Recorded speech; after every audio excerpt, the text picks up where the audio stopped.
Hi, I'm Sam, and welcome to my action research presentation. So my project took place in a highly multicultural secondary school. In recent years, shifting demographics within the school community have significantly influenced student engagement, leading to enrollments in VCVM steadily increasing. The participants chosen in this project were my Year 11 WRS class. Although they have similar career expectations, they enter the classroom with varied academic readiness and 21st century skills. It's important to note, though, that success in BCVM does not hinge on academic performance alone. Rather, it's considered holistically through the principles of applied, project based learning. It was in their first project at Careers Expo that signaled that my students could do the work, but their confidence and reflections may not match their demonstrated capabilities. Testing this working hypothesis, I asked my students to self assess their reading and numeracy and then compared their reflections with their actual PAT scores. Again, my students collectively overestimated their performance. This confirmed that my students had limited metacognitive accuracy when recognizing and evaluating their learning behaviors, highlighting that targeted intervention was essential to support my students' meaningful growth and success post schooling. So, this leads me to the focus of my project. To self reflective surveys, developmental rubrics, and fortnightly coaching conversations influence students' self regulated learning and metacognition, particularly in the development of 21st century skills. I'm now going to briefly outline the pedagogical model behind intervention. So, grounded in a pragmatist approach, the model integrates three distinctive elements within a continuous fortnightly cycle. Reflective surveys prompt students to regularly pause and evaluate their learning. Developmental rubrics now inform these self reflections, making competency growth visible and discussable in student friendly language. And lastly, tying the model together, one on one coaching supports students to translate their reflections into action, set goals, and build accountability. This approach closely aligns with VCAR's applied learning cycle and will scaffold my students' metacognitive development while preserving the integrity and flow of the applied learning projects. But to design this approach with intention, not just intuition, I turn to the research. Now, research into self regulated learning does show that students who monitor, evaluate, and adapt their learning demonstrate stronger motivation and achievement. So, across the literature, there is a clear message. Metacognitive growth develops when reflection is routine, the criterion for improvement are visible and understood, and feedback is supported through structured coaching to help students plan and adjust their learning. Throughout the intervention, data were collected using a mixed methods approach, with each source shown on screen capturing a distinct layer of development. Reflective surveys will provide quantitative data of students' perceived growth, alongside short qualitative reflections that offer reasoning and context. The developmental rubrics will then be used as a comparative measure of students' understanding of growth over time. A thematic analysis will examine whether students begin using the rubric language in their reflections and coaching conversations. This will indicate to what extent students are internalizing the criteria to guide their learning decisions.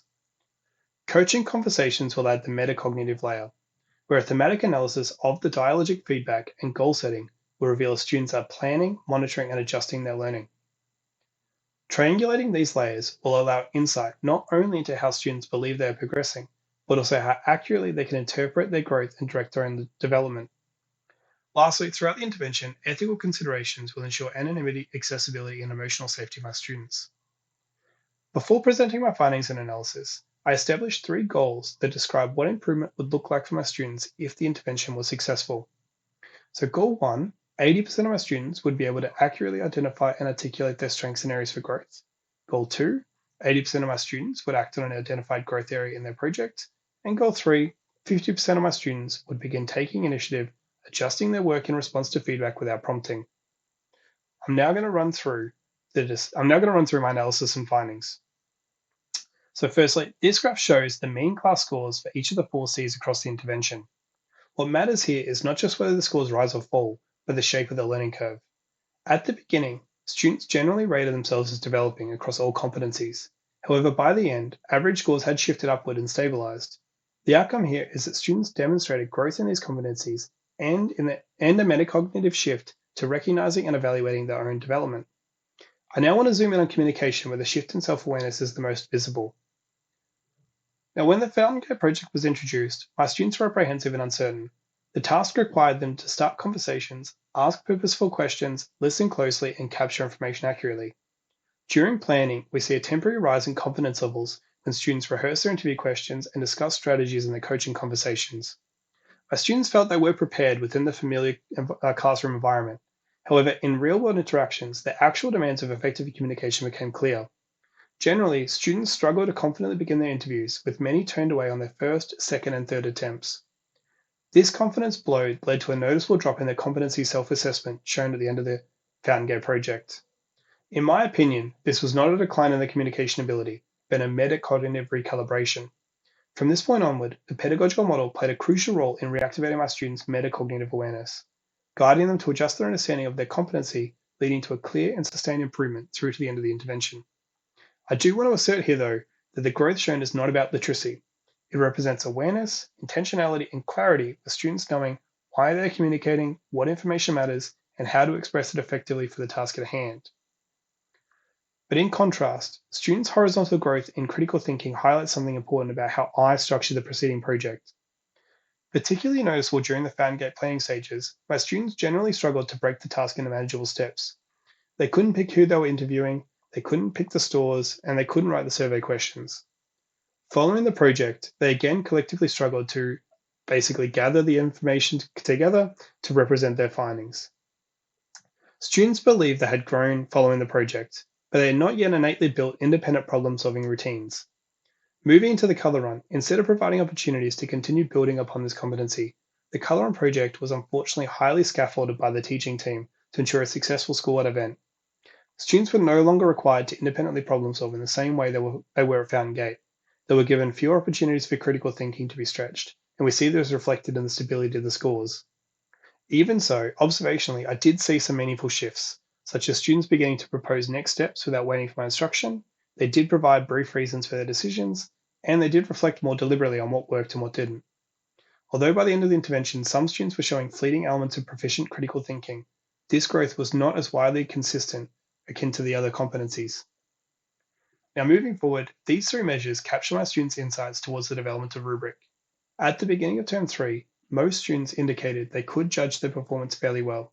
Of note though, this response was based on limited structural reflective experiences. By term 4, the class average had increased, highlighting my students had developed a more accurate and realistic self-assessment of themselves, grounded in the actual work they produced, not simply one of believed confidence. Next, early on, and noticeable in my observations, students were using the rubric like a label. Across the coaching cycles, my aim was to shift the rubric use into one of a roadmap. So charts 2 and 3's results do link closely and show that students were no longer waiting for my direction. They were beginning to set goals, monitor progress, and adjust their approach intentionally. This data highlights the development of genuine metacognitive ownership. To me, my students didn't just learn about the competencies, they learned how to work with them. This shift, though, didn't happen by accident. It was supported by the coaching conversations. Firstly, by analyzing attendance patterns, I determined that Fridays would be the best day to run them. This did pay off. Even though students' attendance varied, the coaching attendance remained consistently high. This meant that most of my students had reliable, uninterrupted opportunities to reflect on their progress, set goals, and act on feedback across the intervention. But what do my students actually say in these conversations? On the left, you'll note the goals were notably broad and mostly generic. At this stage, my students were not yet drawing from the rubric, nor were they able to explain how they intended to improve. In contrast, the statements on the right show goals that are more specific, purposeful, and behavioral based. Although they weren't all using the rubric wording, they were demonstrating the thinking behind it. This next slide, though, helps us understand how students' thinking and self-awareness changed over the course of the intervention, and it is in their own words. At the start, students' reflections were service level and tended to equate task completion with competency. I noted an overconfidence, vague goals, and minimal evidence of metacognitive thinking. By the midpoint, the Fountain Gate project acted as a reality check. Students encountered difficulty speaking to strangers, gathering their data, and making decisions. I saw a dip in confidence, but an increase in reflective accuracy. This is where recalibration and genuine self-awareness began to emerge. In the later stages, students were now articulating how they were improving and why it mattered. I see this as clear evidence of self-regulated learning, where students took ownership of their development. Now, to determine whether any of these changes were meaningful and not just anecdotal, a paired t-test was used to statistically evaluate the pre-post changes. Looking at the table, the effect sizes tell the story clearly. Results across the intervention indicate a strong impact on students' interpersonal competencies, skills that require social interaction, planning, and adapting in real time. If the large effect sizes show these metacognitive changes weren't just a small or incidental shift, it reflects a meaningful change in how students see and enact these competencies in practice. Interestingly, though, collaboration and creativity had statistically similar outcomes, suggesting that students were developing these competencies in tandem rather than independently. At the time, given the nature of both applied learning projects and the in class activities, it does make sense that growth in one would reinforce the other. Critical thinking, however, remains stable, which reflects my earlier point. Without consistent opportunities for open ended decision making, growth in reasoning based competencies is naturally limited. Now, my interpretation of these findings considers the nature of the learning environment. Early on, my students believed they were strong communicators and collaborators. The FountainGate project challenged that assumption. In the real world interactions, the gap between their perceived ability and actual performance was immediately visible. For the color run, students were now required to work genuinely interdependently. No single student could succeed alone, with groups having to negotiate roles, solve problems together, and adjust plans in real time. Collaboration and creativity developed here not as isolated skills, but because the success of the event depended on them being enacted authentically together. Critical thinking remained steady because the color run was highly scaffolded, reducing opportunities for students to sit with uncertainty or make open ended decisions. The overall pattern is clear though. Growth occurred when students monitored their approach, recognized discrepancies of their performance, and adjusted intentionally. So this brings us back to the three goals. So goal one asked whether students could accurately recognize and articulate their strengths and areas for growth, which I believe was achieved. Across the intervention, students moved from broad, general statements to precise and realistic self assessments.